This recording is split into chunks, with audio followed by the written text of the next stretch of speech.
Happy Friday, everybody. Hey, Joe, heard you shot your woman now. Yeah. Hey, Joe, heard you shot your woman now.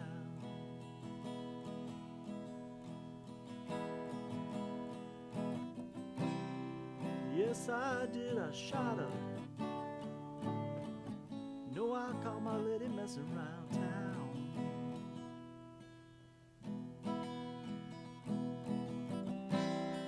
Yes, I did, I shot her. You know I caught my lady messing around town. So I gave her the gun and I shot her. Hello, everybody. It's Feedback Friday because the Vixens couldn't get their schedules together. So, it's just me and Carafa, all alone in the bunker. Day number 92 of the quarantine. Last night, Carafa and I went out for a sweep. Took out 20 of the zombies by the west field that were trying to break through the gate. Not that there was anything there for them, but zombies don't really think like us anymore, do they? We piked them, piled the bodies. Hopefully they won't bother the gate anymore. That west field is all we have.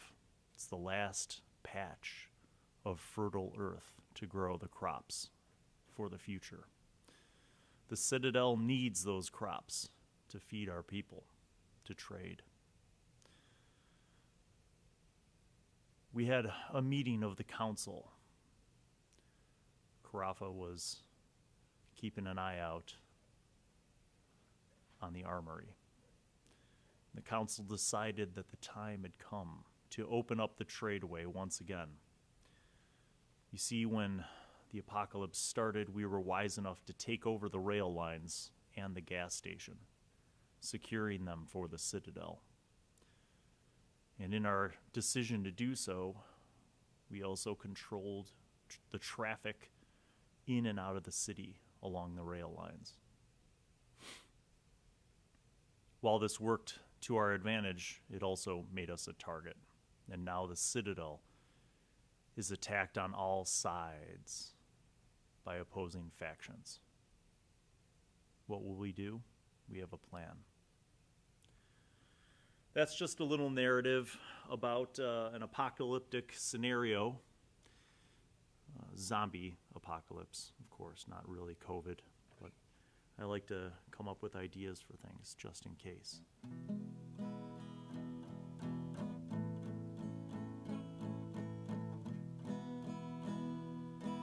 It's funny, because I wasn't planning on this, but the reality is that we've actually made 2 zombie movies. Yes, 2. Hello, Ann Adams. Hello, Mark Gump, Flex, Logan, Shalendor, Kanoko, TopoMusicale. Hello, everybody. Welcome to Unexpected Feedback Friday.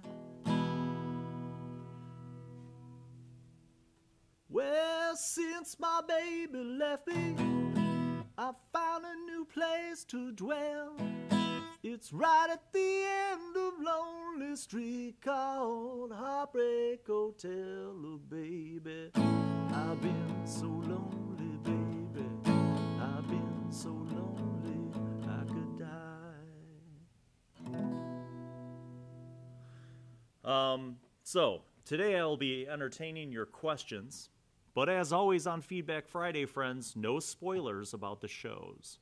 So if I can answer it, I will. Couple things that we...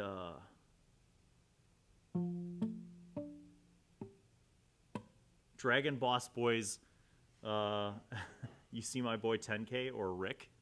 10K. Carafa and I watched Z Nation. Good call. Yeah, it's been a busy week, everybody. Can we get a Feedback Friday with the cast? Yes. At some point. I think we're pretty close to opening up things here to at least groups of 10 or less. And I think Karaf and I have some work to do in the studio, but I think once we're done, we'll have more space. Don't you think, Dave? We'll have more space. We'll be able to set up the double tables and hopefully socially distance enough so that we could play D&D once again in the studio. But yes, it has been a busy time this week. Wednesday was obviously the big day of gaming. You know, we had the Bard Odyssey, we had Medusas, the Patron game. There was a lot going on. Oh, the unboxing. Yeah. Yes. Would you prefer a party of all clerics or all bards? Brittany, that is an excellent question. My answer to that is definitely all clerics. Now you might be saying, well, Bill, what about bards and bardic inspiration? Psh, that's what I say. In D&D 5e, you could make a party of all clerics that covers all the basic needs of the game. So let me throw some archetypes out that I would use. The healer, right? Your standard cleric, well-armored, well-defended, high armor class, always there in a pinch with the healing spells, right? You could have the prophet, who's like a divination-based cleric, who also is well-armored and can fight. You could have the redeemed, a cleric who in his former life or their former life was a criminal and has proficiency with thieves' tools and disguise and other things like that, but has been redeemed by the eyes of their deity and is now a cleric. But see how they have useful rogue things? There you go, buddy. Maybe they're dex-based, you know? Like, maybe they don't have heavy armor. They're more like high dex, high wisdom, so they could spot those traps with those perception checks. I think you'd need to have your whoop-ass cleric, you know, somebody who's got like the great sword or the maul, something, you know, huge weapon, does a lot of damage, just high strength, average enough wisdom to be a cleric, you know, war domain, that kind of guy. But I think you could do it all. Think you could do it all.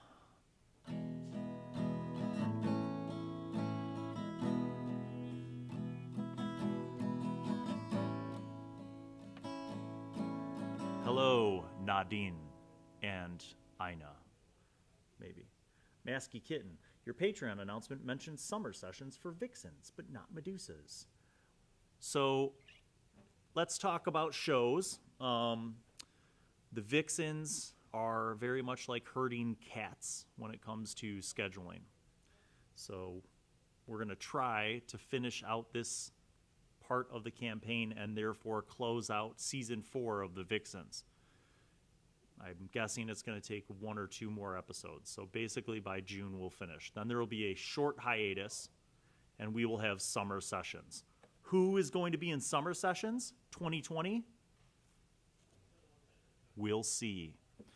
Now, the Medusas, on the other hand, are wrapping up season 4 of the Medusas, and for summer, after a 1-week hiatus, I hope to have the Medusas back in the studio, and they will just go on to the Medusas, as they are not in high school anymore. Their show will just be the Medusas. The Bard Odyssey, back in action. Hopefully you'll see them next week too. And yeah, so those are, I guess, the upsides of quarantine and social distancing, is that a lot of people are available during the day, which is great. Thank you, Eric. Thank you. Would you allow Warforged in any of your campaigns? Jim, that's a good question. In my original world, no, because they don't exist. So, but, you know, if I was like running a game at a convention that, you know, was just a one-shot or something and somebody wanted to make a Warforged, I'd be totally fine with that.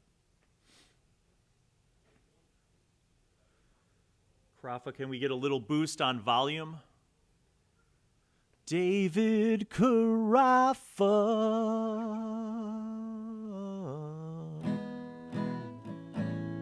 Can I get a little more sound? David Carafa.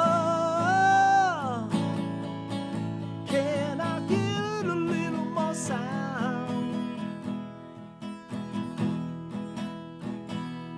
'Cause the fans, they wanna hear me. They wanna hear me get down.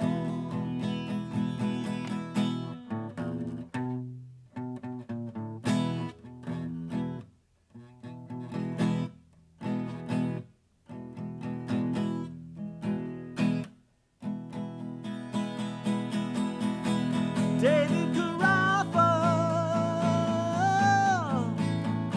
can I get a little more sound?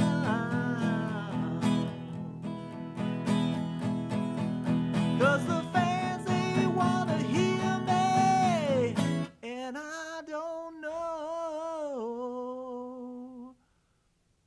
if I'm gonna get down.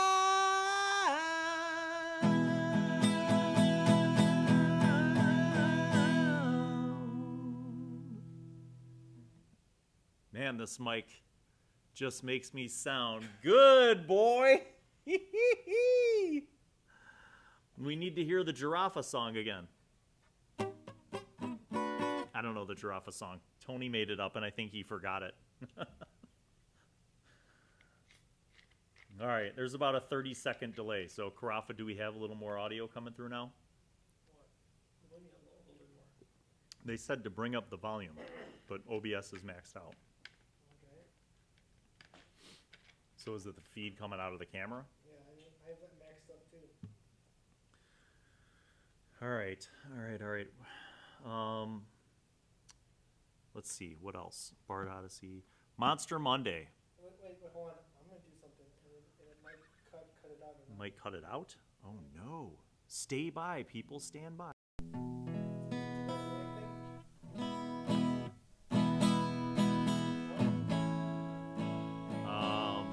I don't know. We'll see if that's better, if y'all can hear me better.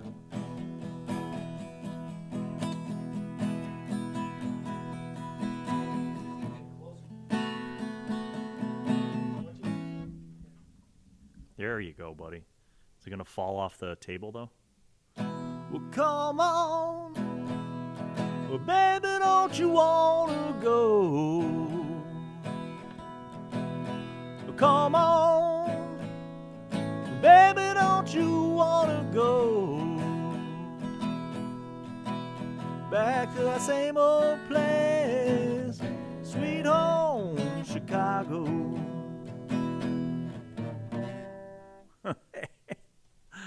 The Carafa's turning this into a little show. It's a Tiny Desk show.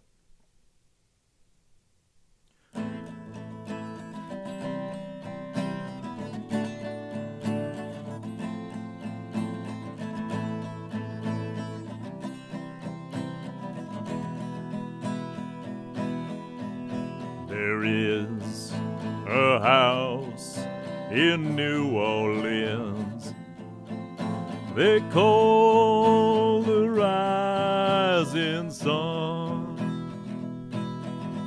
and it's been the ruin of many a poor boy. And God, I know I'm one. My mother was a tailor. She sold my new blue jeans. My father was a rambling, gambling man down in New Orleans.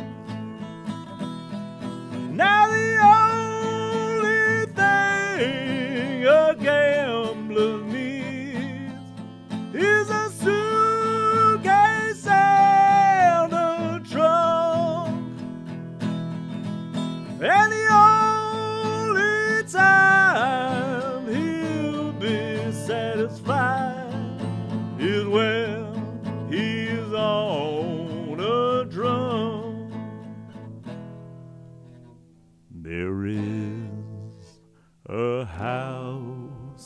in New Orleans. They call the rising sun, and it's been a ruin of many a poor boy, and God, I know I'm one. Oh, mothers, tell your children not to do what I have done. Send your life in sin and misery in the house of the rising sun.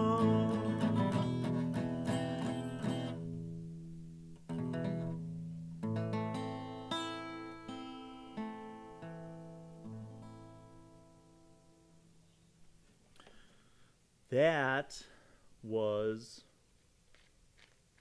one of the first songs I learned on guitar, and I only know 4 songs. So think about how many decades I haven't learned guitar.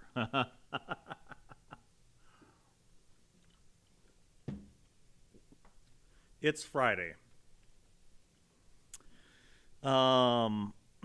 Some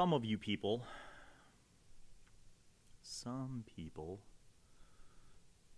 have had hard times. I think everybody's having a hard time. Who am I kidding? I'm having hard times. I know you guys are all probably having hard times. Between quarantines and major social issues going on in our world, crazy things involving nature, like viruses and killer hornets and locusts and people. A lot of people are very unhappy. A lot of people are very frustrated, very angry, and maybe rightfully so. And then a lot of people are scared. It is a time of uncertainty, people. But we are alive. We're lucky, I guess, to be alive.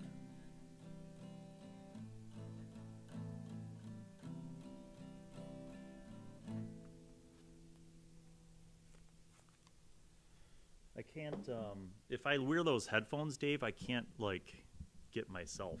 Like, I get too much echo. So I'm going to take the headphones off.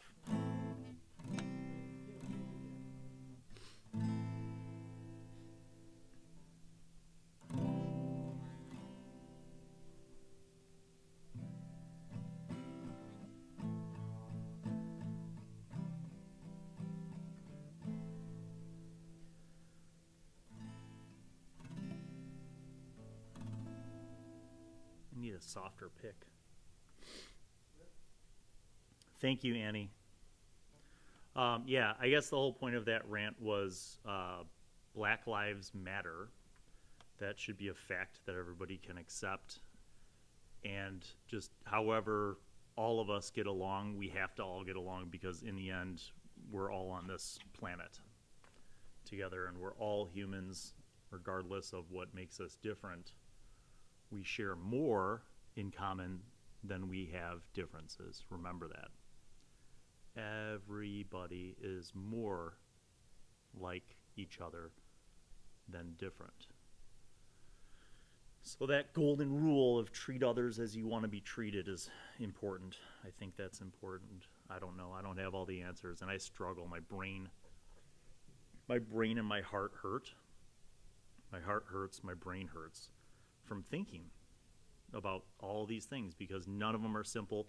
None are literally black and white. It's so much more complex than that. So I have a prayer for a better world. I hope that through all this stuff that there's light at the end of the tunnel. So stay strong, have your faith.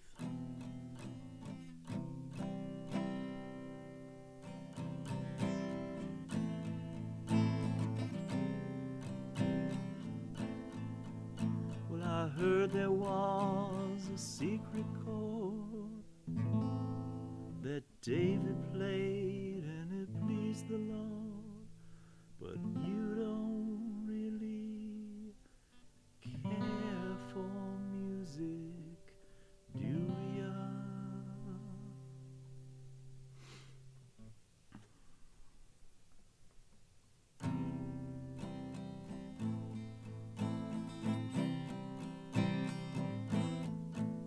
Well, I heard there was a secret chord David played and it pleased the Lord, but you don't really care for music, do ya? Well, it goes like this: the fourth, the fifth, the fifth, the minor fall and the major lift, the baffled king composing hallelujah, hallelujah, hallelujah, hallelujah, hallelujah.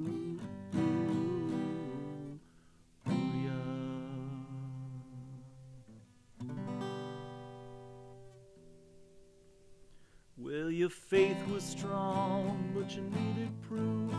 You saw her bathing on the roof. Her beauty in the moonlight overthrew you. She tied you to a kitchen chair. She broke your throne and she cut your hair. And from your lips she drew the hallelujah. Hallelujah, hallelujah, hallelujah, hallelujah.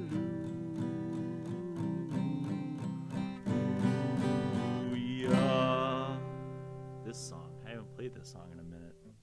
All right, I'll try the last verse. Well, baby, I've been here before. I've seen this room and I walk this floor. You know, I used to live around here before I knew ya. Well, I seen your name on the Well, I seen your name on the marble arch, and love is not a victory march. It's a cold and it's a broken hallelujah. Hallelujah. Hallelujah. Hallelujah. Hallelujah.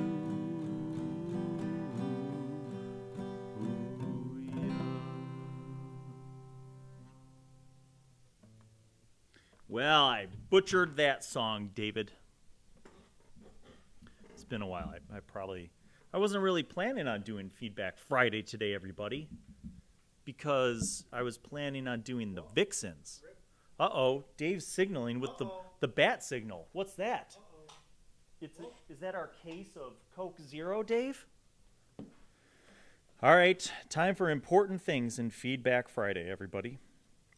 Today, we're going to delve into our 5th edition Player's Handbook, and join me, won't you, as we take a look at page 192. This is the section called Actions in Combat. Now, I have told you guys in other videos, such as being a prepared player and preparing to play the game, that kind of stuff, to always think as a player when you're in a situation with initiative, or actually I think this applies even without initiative, you should think about what your character is going to do next. Always try to think one step ahead, or like me, 3 to 7, maybe 10 steps ahead. So, the first and most obviously used in Dungeons & Dragons and other role-playing games is the attack action, right? This is whether it's casting a spell as an attack, using a ranged weapon, firing a bow, crossbow, throwing a spear or a dagger or a dart, or melee combat. And by the way, when I was growing up for at least 20 years, I called it melee combat because I'm from Chicago. Melee combat, yeah. So the attack action, making an attack, right? You think about what kind of attack you want to make, and please know what your attack does. Know what you need to hit, know what the damage is, know what all bonuses that are relevant are, and know, if it's like a spell, if there's a saving throw. As the player, that's your job. Know your things. So that's the attack action. Casting a spell. Sometimes in combat or in scenarios, you're casting a spell that is not an attack action, but it would use your action for that round. Know what that spell does. Know its range. Know its duration. Know whether you have to concentrate on it or not. Know its casting time. Know saving throws or attack spell bonuses that you need. Everything that's related to the effects that the spell has. Know it. Have it ready.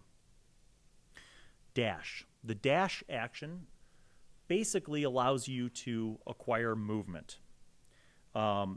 It's basically, if you look at the standard movement for a medium-sized creature as 30, if you use your move and then you say, I'm going to dash, it adds another 30 to that. You gain extra movement for the current turn. The increase equals your speed after applying any modifiers. With a speed of 30 feet, for example, you can move up to 60 feet on your turn. Now, some classes, like rogues, for example, have dash as a cunning action. They can use a bonus action, so they can move 30 plus 30 for a full move of 60, plus a dash to make it 90. That's pretty huge.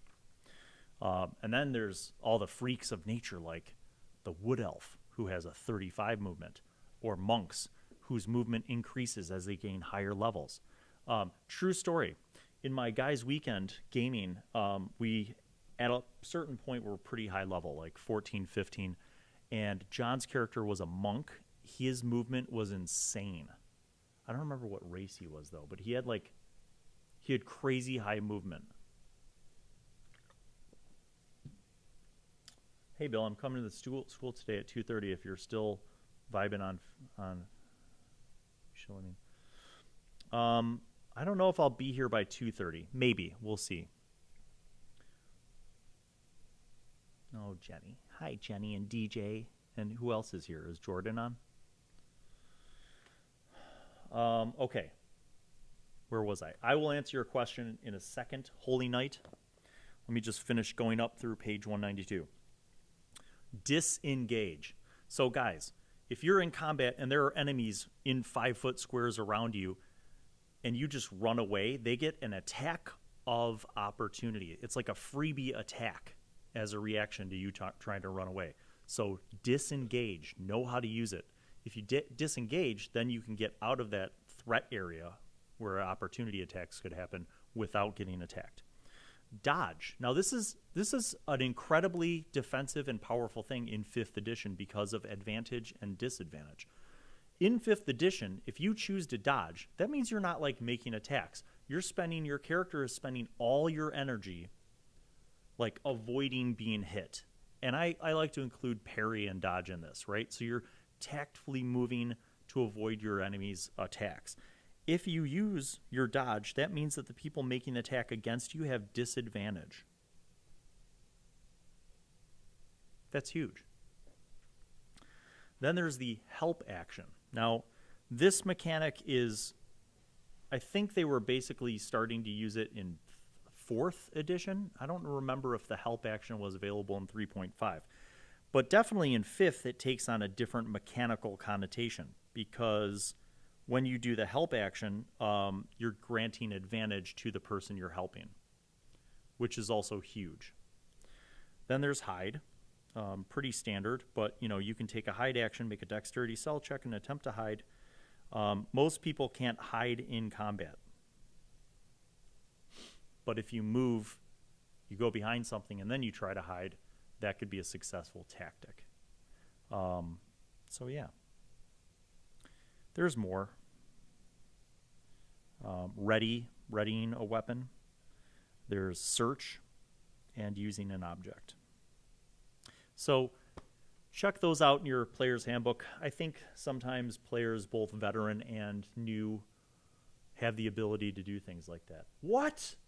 Mooxhu, the world is crazy right now, and the barrage of negative after negative can break you. Look for 5 good things in every day and let them propel. Brotherhood is how we move forward. Share your support and compassion to give folks a reason to smile. Thank you, Mooxhu. That is awesome. And in the spirit of that awesomeness, I am going to say thank you tremendously to all of you guys. You know, politics is the expression of people's wants and desires for the world. And I could safely say that I feel like I have pretty complex politics.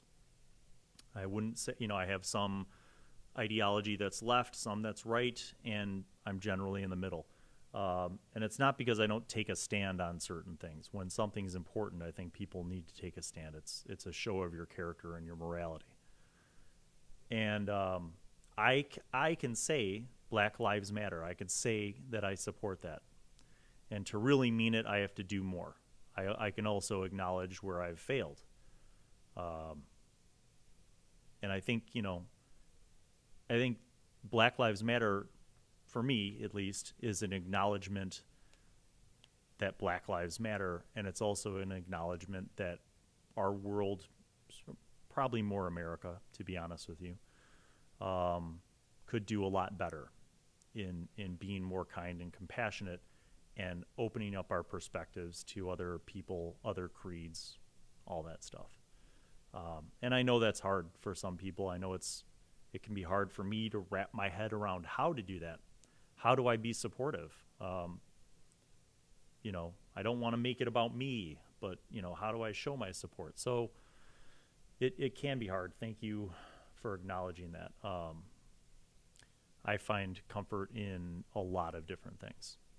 Try to think about, a lot of different perspectives. And sometimes that means taking a painful look at perspectives that you don't agree with, but I want to be informed. And the purpose isn't to win an argument, but the purpose is to just know, and an analogy I came up with yesterday was, if I have this eye covered, I could see here, but I can't see over there.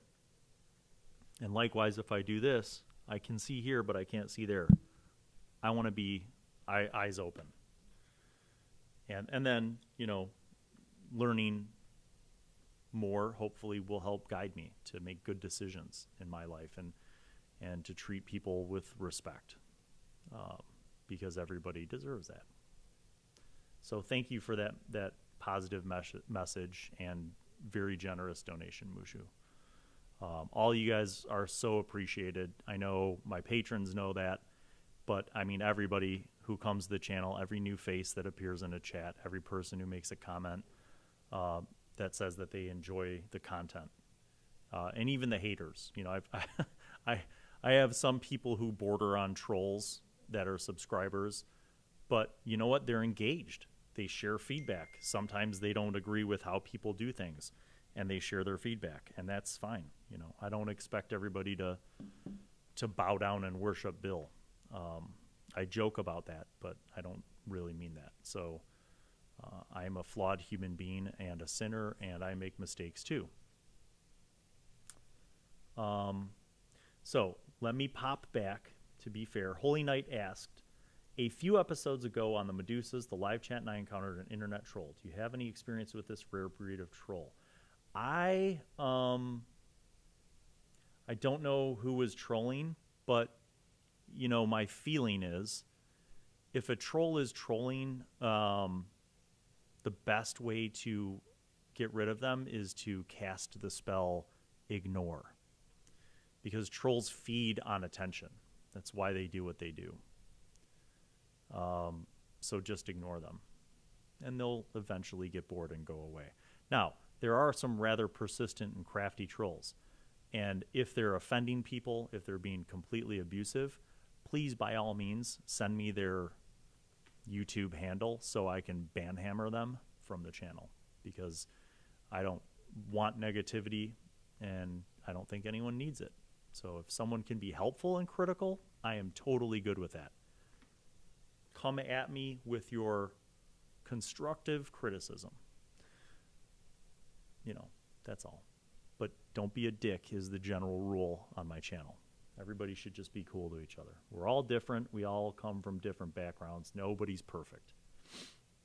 Thank you, Healed by Wounds. I love this community, brother. Thank you. Nat Cat's here. Masky Kitten's here. Brittany's here. No, you can maintain the Cult of Bill. It's secretive, but, you know. So, yes. So when will we see some high schoolers of color? You know, I'll be honest with you guys. That's a great question. Our high school is huge. There's like 4,000 students. And I can't tell you the exact statistic, but black students are not plentiful at LT. When I grew up in this same community where I now teach, I grew up in this community. I went to this high school. And I think there were a lot more black people. And I think if you look at the history and the rise of this suburban area, it kind of went from like middle class to upper middle class, and now there are some areas within the school district, you know, districting map that are very much upper class. And there's a huge socioeconomic gap. There are 10 or 11 communities that feed into our high school.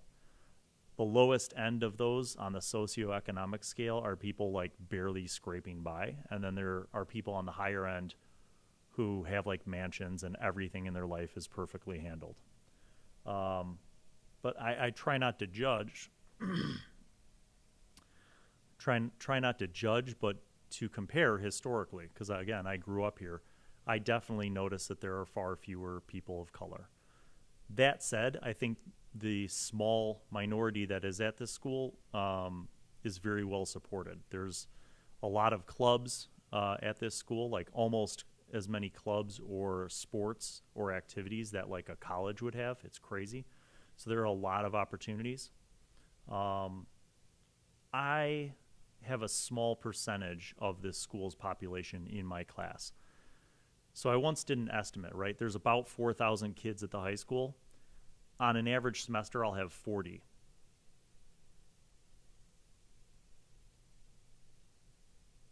That's 1%. 40 kids in a semester is 1% of this high school population. So I don't even get a big swath of kids in my program. But, you know, have I had black students before? Yes. And I can say that, which is pretty remarkable considering I only see one tiny 1% of the whole pie through my program on an average semester. There are people of color at this high school who play D&D, and actually I had a couple who joined the D&D club, which was pretty cool. I'd love to have more. But, you know, in a high school where there isn't proportionally a lot of people of color, recruiting more seemed to me to be like, I don't want to be a tryhard. I don't want to be fake. Like, if there's you know, a black student who wants to play D&D on the show, and they have the right chemistry and more importantly the scheduling, the availability to play, I would love that. Love it. But I don't feel compelled to go recruit more because I don't want to seem like fake. Like I don't want to use a kid just because they're you know, a person of color to be on the show. I want it to be authentic because that's always how we've done the show. Like I didn't go find Melissa because she's Mexican. I found Melissa because she's in our program. Same thing with Samantha. You know, I didn't like purposely go out and try to find a Colombian girl. She was in our program. You know, so I guess that hopefully answers the question. I am always open to it, should it come around. Thank you, Holy Knight.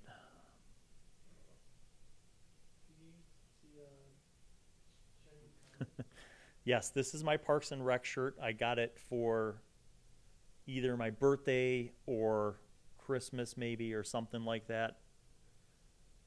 Usually for all the holidays, instead of like other normal dads would get like a tie or a new collared shirt or a packet of socks. Like, I get nerd t-shirts because I guess my kids know how to help my wife find the right thing for me. So we're big fans of Parks and Rec, like ridiculous. Like, my kids and I and my wife have probably watched every episode of that show 100 times. Like, on any given day, if you walk in the house, it's playing in the background somewhere.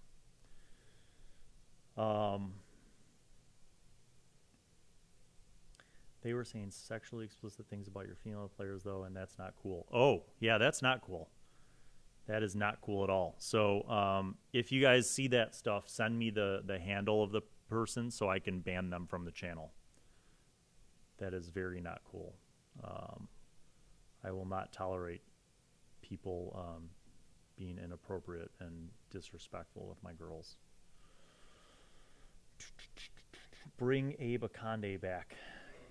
He brings a lot of diversity. That is an inside joke of epic proportions, Jenny.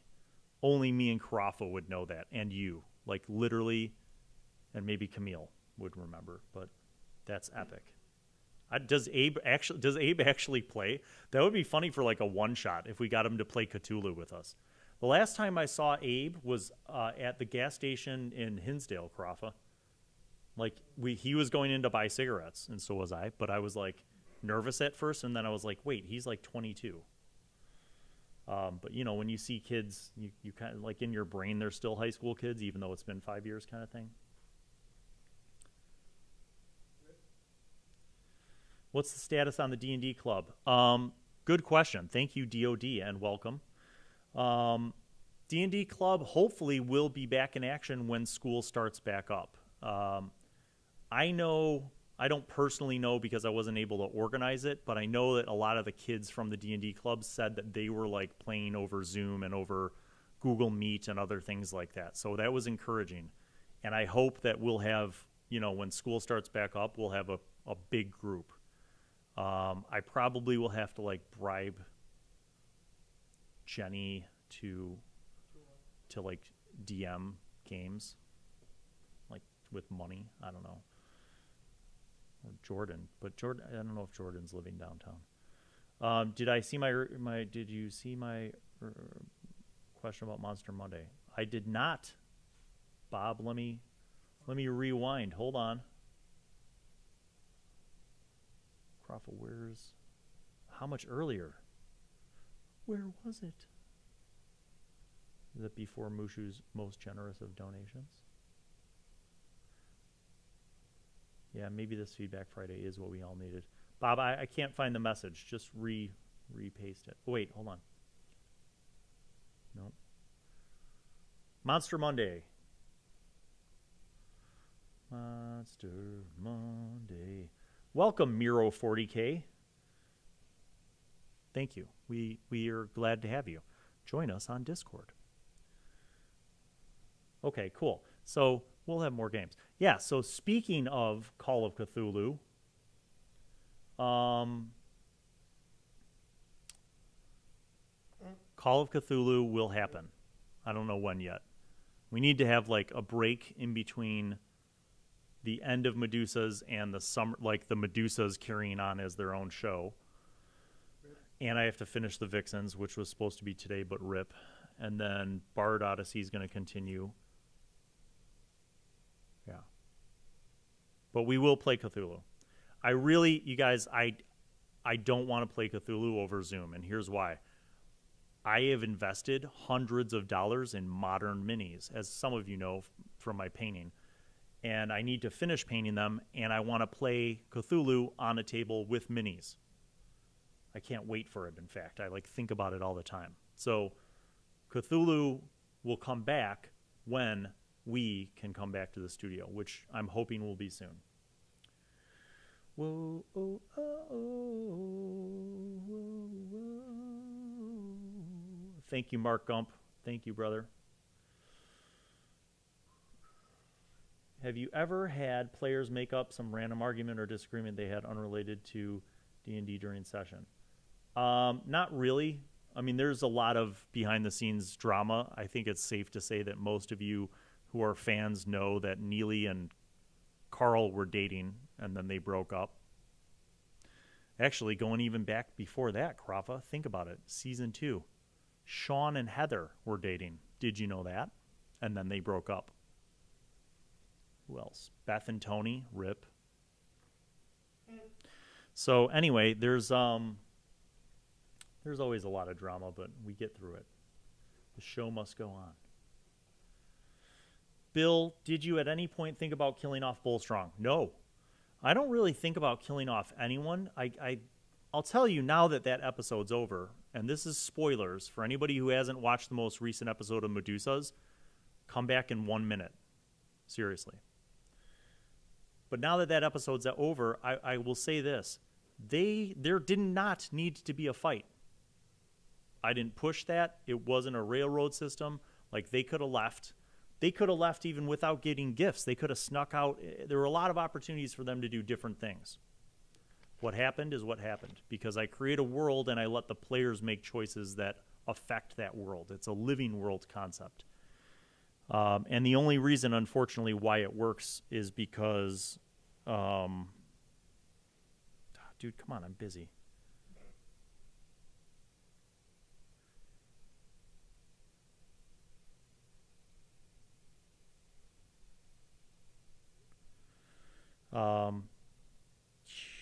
Yeah, anyway. Now I lost my train of thought. Interruptions. But no, I did not think about killing off Bullstrong. I was going to let it play out. Now, could Bullstrong have died? Absolutely. Absolutely. Iron Talon, I mean, you guys who watched the episode, Iron Talon is powerful. Aina. The level of racism in America is insane, but it's completely foreign to me because in Bosnia, sure, you do have some of that behavior, but never on the level that is over there. It's just disappointing. I agree.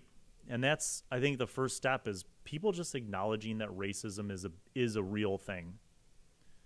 I don't think anybody thinks that they're a racist, but newsflash, kind of like COVID-19, I have this crazy theory that maybe we all already have COVID-19 and we just haven't manifested it.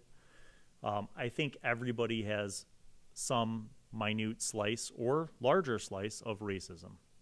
It's hard to admit that. And here I'll give you a prime example. So I'm a preacher kid. A lot of people don't know that, but my dad was an ordained minister. He was Episcopalian at first, and then he converted to Orthodoxy. He left the priesthood later and worked for the YMCA as an athletic director in the city of Chicago on the south side. He then jumped from that to a youth program for young black kids. And then after that, he worked in the anti-poverty program, basically trying to help young black men and women get jobs, teaching them valuable job skills, how to interview, resumes, that kind of stuff. And that was all in the 60s. So I grew up with a father who was an educated man who had a life in the ministry and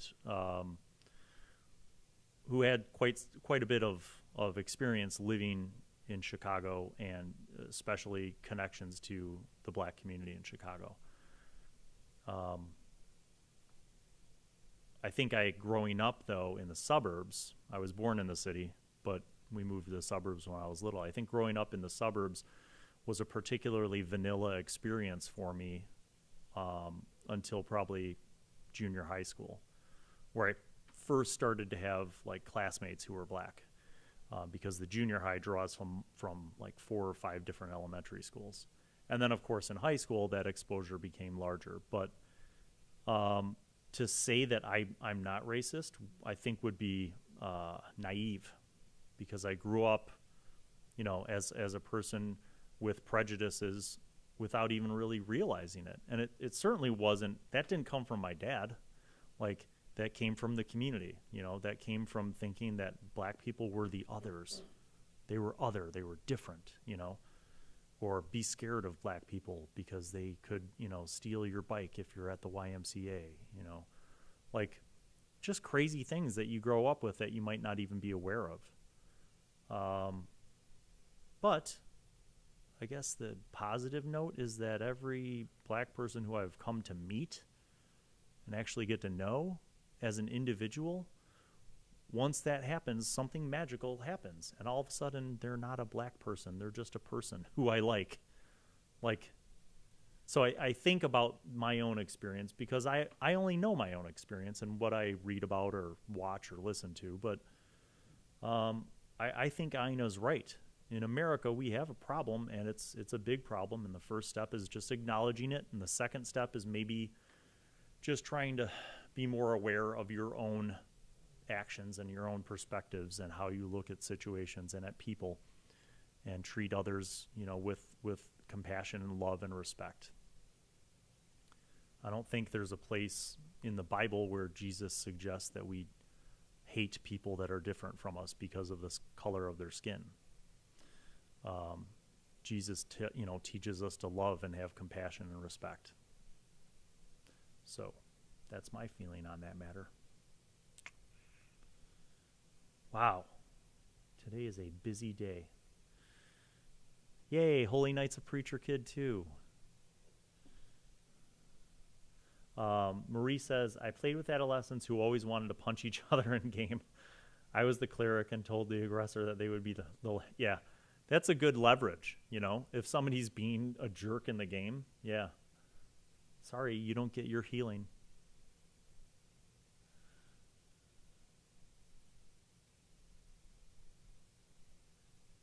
Yeah, I think Jenny's right. So season 1, I think Heather, nobody from season 1 was dating, but Heather was dating Sean. And then season 2, Heather and Sean. Season 3, Carl and Neely and Beth and Tony. Season 4, DJ and Jenny. I don't know about the Vixens. Well, Beth and Tony again, part 2, but that broke off.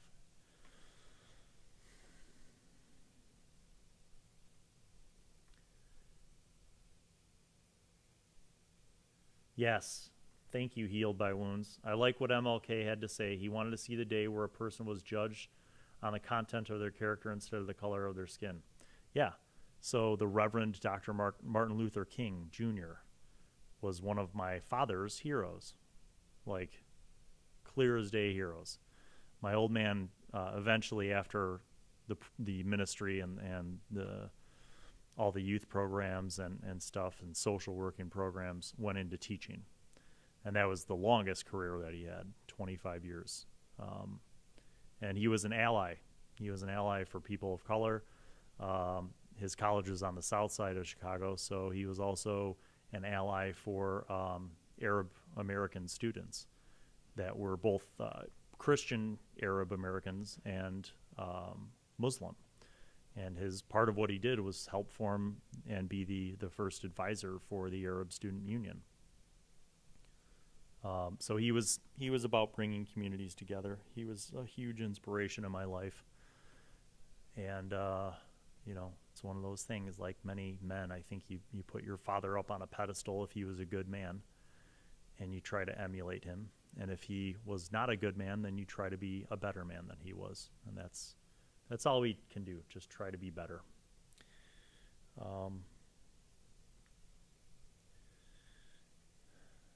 Cindy is a PK too. Well. See? We have a community right here, everybody.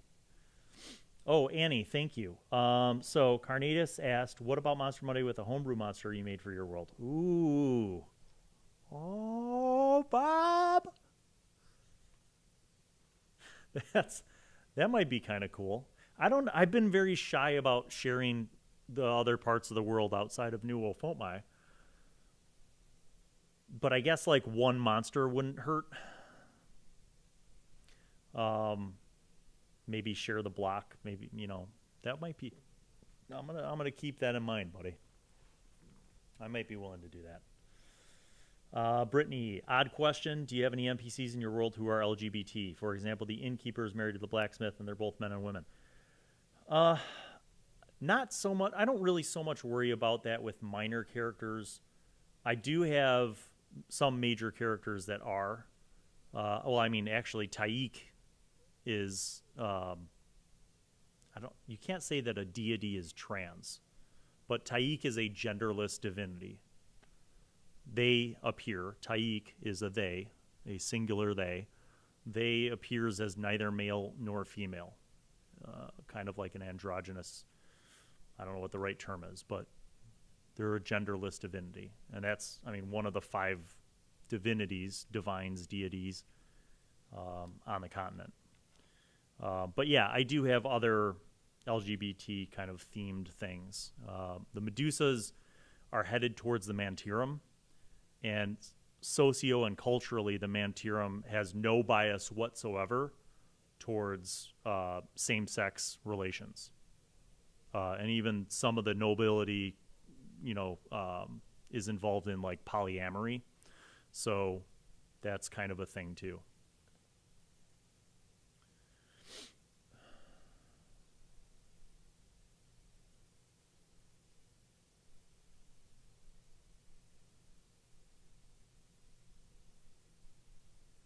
Yeah. Yeah, Jordan, I don't think Jordan's really ever flexed that muscle role-playing wise, but like Arya was always meant to be, to be determined.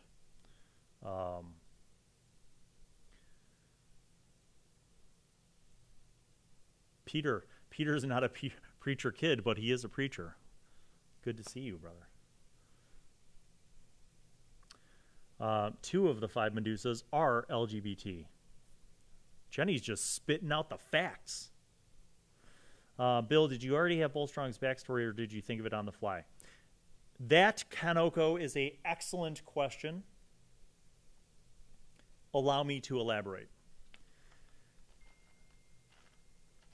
Did I know that there was something in the history between Arya and Bolstrong? Yes, because I picked up off of Jordan role-playing that. So that was Jordan's seed. Jordan kind of planted this seed that there had been something, but it was very open, I guess, to be interpreted. That's how I took it, at least. Would you say that's correct, Jordan? And then DJ, with the amnesia, didn't determine anything, kind of left it open. So that was kind of a little sandbox for me to explore ideas in. Now, did I know that I wanted to have some other past romantic relationship that Bolstrong had had? Yes. Did I envision how that would work out complexity-wise with the story? No. I kept it very open. I also kept it open with the existence of a child. At one point, I was going to not have there be a child in the equation, but then I felt like it needed to happen. I don't know. It was a little bit of a split-second decision, but I felt like it needed to happen. As far as the entire flashback and the mission that Bolstrong was sent on and the battle during the storm and him drowning and him being rescued, that part I had loosely thought of, but not fully fleshed out. So what you heard me narrate was improvised, like on the fly. I knew where point A was going to be. I kind of knew where point J was going to be, and then I knew where I wanted things to get to at the end of the alphabet.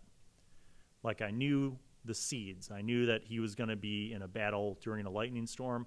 I knew that he was going to drown. I knew that he was going to be rescued and revived and rehabilitated by Lord Finoop. But the actual narrative that took place during the live stream is all made up.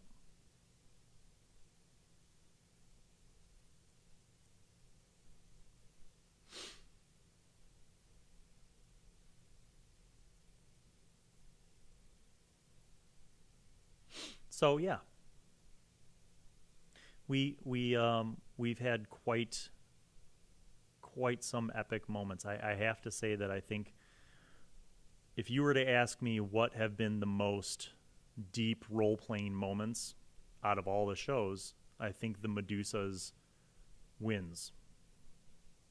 And not just the recent Bolstrong storyline. I think the entire season 4 Medusa's run has been very deep on role playing at a lot of moments. So I think that's great. I mean, it's like exactly why I do this, you know, to see people come out of their shell, but to see them kind of explore different ideas in, you know, the fantasy world. And I think when they do that, they learn things about themselves. I know I do. I don't get to play that much, but, you know, when I do, it's a lot of times it's a good thing because it gives me a chance to think through or work through other things that are real. Yeah, it did, Jenny. Bullstrong Jr. was a good thing because it hit DJ's heartstrings hard. That's right. It hit my heartstrings. I almost started crying. During Varna's speech. Like there was some Varna within me that came out. Like, I don't even know what happened. No joke. But that was a deep moment. Like, everybody recently has been pretty deep with that. But, you know, fun is fun. And fun is different for everybody. And if somebody tells you, like, even when I tell you guys, like, you're playing the game wrong, this is what you should do. Deep down, like, I don't care. Have fun. Play your game however you want. But when I share morsels of wisdom or tips, it's just what from my decades of experience. But it doesn't mean that I, you know, if you don't want to play a certain way, just play however you like. Play the way that makes you happy. Some people really like deep role playing. Other people just like to roll dice and kill shit and get treasure. And some people like to be funny and have, like, you know, everything be goofy and silly. And all those different things work. You know, it's just it has to, I think the only thing that you should do is, like, honor and respect the people that you're at the table with so that your chemistry can kind of be consistent, you know. And that's simple. It's a simple conversation. You know, before you even make characters, just say, so, guys, what kind of campaign do we want to have? Do you want to have, like, you know, old school, just dungeon crawl after dungeon crawl, killing shit, getting treasure? Do you want more story? Do you want more comedy? Do you want more, like, drama and, you know, deep role-playing? You know, you have those conversations with people so that you establish the expectations ahead of time, and that will help your table chemistry tremendously.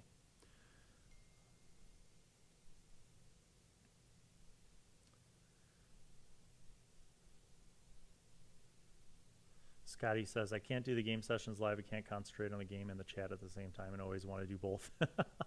That's okay, Scott. They're up there for you guys to go and revisit. I personally have to revisit the last episode of every show, at least the last 10 to 15 minutes, just to jog my memory because there's so much going on. So, I mean, think about it. Like, for New Wolf Oatmai to be a living world, I have to remember what every group is doing, who they've interacted with, and the timelines that they're on, because their actions can and will affect other things.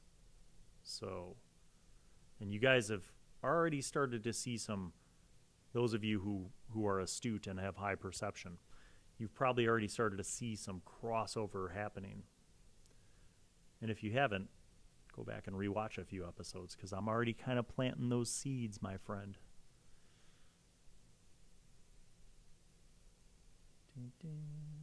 Mooxhu, thank you. I don't know if you already left by the time I say this, but thank you again. Your generosity is tremendous. Your support means the world to me. Thank you, my friend. Kanoko says, Bill, I remember you telling me that Beecher's patron was not the Void God, but in his character creation video, you said his patron was the Void God. Did you change your mind? No. I've always known who Beecher's patron was. Beecher didn't know who his patron really was. So Beecher made a pact with, I guess this isn't really spoilers because you could go back and watch it. So Beecher's actual patron is Nezrak, the necromancer, who I've only leaked a little bit of information about Nezrak, but Nezrak is not from New Wolf Oatmai. Nezrak is from Arakazine. Actually, Nezrak's from somewhere other than Arakazine, but the last place where Nezrak was alive was Arakazine.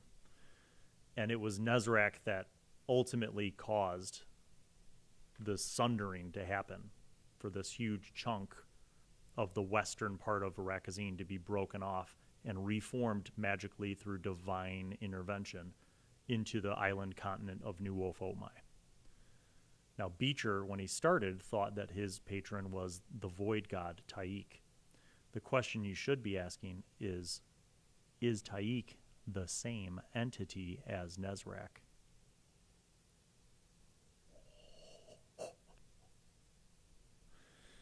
I'm not going to answer that question. You'll just have to wait and see. Will we get further detail in any of their other players' character backstories? Masky, that is a good question. I think you would most likely get more backstory information from the Medusas and the Bard Odyssey. Because you've gotten some hints about the background about how Caedmon met Jake and Ramon and Randy, Jake and Luke. But there's definitely more backstory things that could happen. Absolutely. Ina, good to see you. You and Nadine, like Carafa, Nadine. But anyway.